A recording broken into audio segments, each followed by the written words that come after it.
Hey, I'm Will Johnson. I was born in Toronto, Ontario.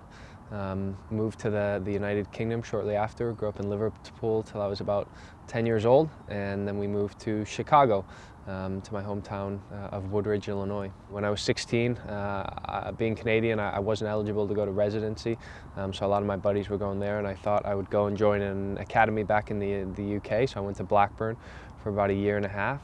And then on my 18th birthday, shortly after, I signed with the Chicago Fire. 2005, hmm signed with the Chicago Fire, and what was that stint like?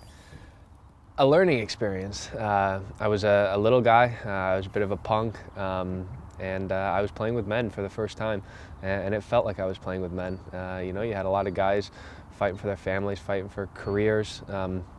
And I was just some kid who was out there kicking about and trying to make an impression any way I could.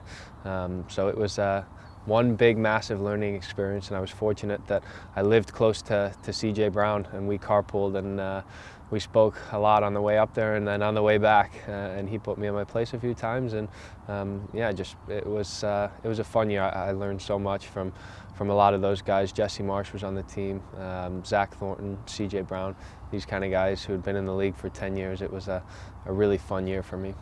First stint in MLS was pretty short, and you headed over to Holland. I decided to leave and use the passport, and another great decision, and everything kind of happened for a reason.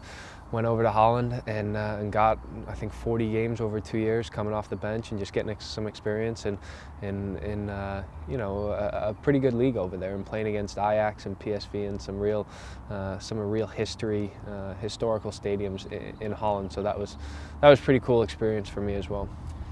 It seems like in 2008, the chapter of your pro career that we're sort of familiar with, that when you really sort of came of age in this league began, and that was coming back to RSL. And take me through those leagues, because you had some success right out of the gate. You were in the playoffs that very first year.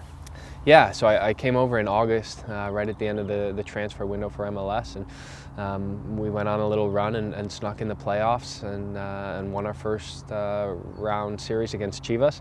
My thoughts in coming to MLS were to play 90-minute games to get that experience, and some things worked out with RSL with player movement right away that I got an opportunity I think the first week that I was there, and I played 90 minutes and played well, and we beat Colorado at Rice Eccles, and I managed to keep my place for 4 or 5 more years after that. So it was really the stepping stone in my career that made me the player and the person that I am today.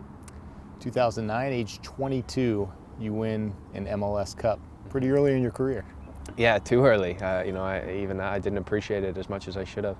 It was the run to get there was amazing. We were fighting for our lives, getting into the playoffs. A lot of things went right, but we knew we had it in us, that team, and that run is something that I'll remember forever. I'm so desperate to get back to an MLS Cup final. It's what drives me every single day out here in training, every single game, setting the tempo, setting the agenda, because I've been there, and once you've been there, you know how good it is, and you want another taste. A lot of guys that have never been there, you don't know, maybe it would be fun, maybe it's a little overhyped.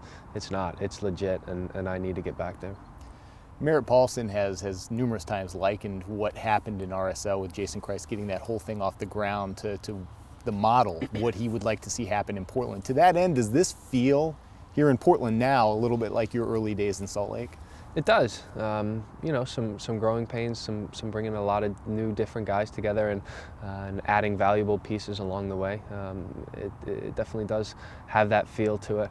But what we're able to do in Salt Lake consistently over 5 seasons is a very difficult thing to do, and you have to keep your finger on the pulse all the time and continue to improve. And so right out of the gates, yes, it feels a little bit like that, but to be able to achieve what we did at RSL is a huge task, one that I think we're capable of, but it can't, just because we have similar pieces and similar ideas, it's not just automatically going to happen. We have to make it happen. For you personally, I tend to think tenacity is a good way to describe you, and there are a couple moments I can remember this season. Caleb Porter's even spoken about it.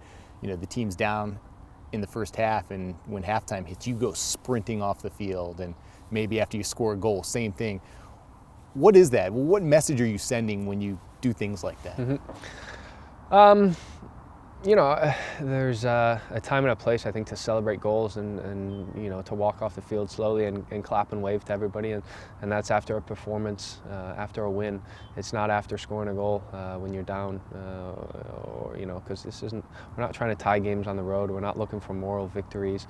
We're looking to be an elite team. And elite teams, they don't they don't do silly things like that. It's just all about winning. Everything is about winning, professionalism, and so those are just the things that come naturally.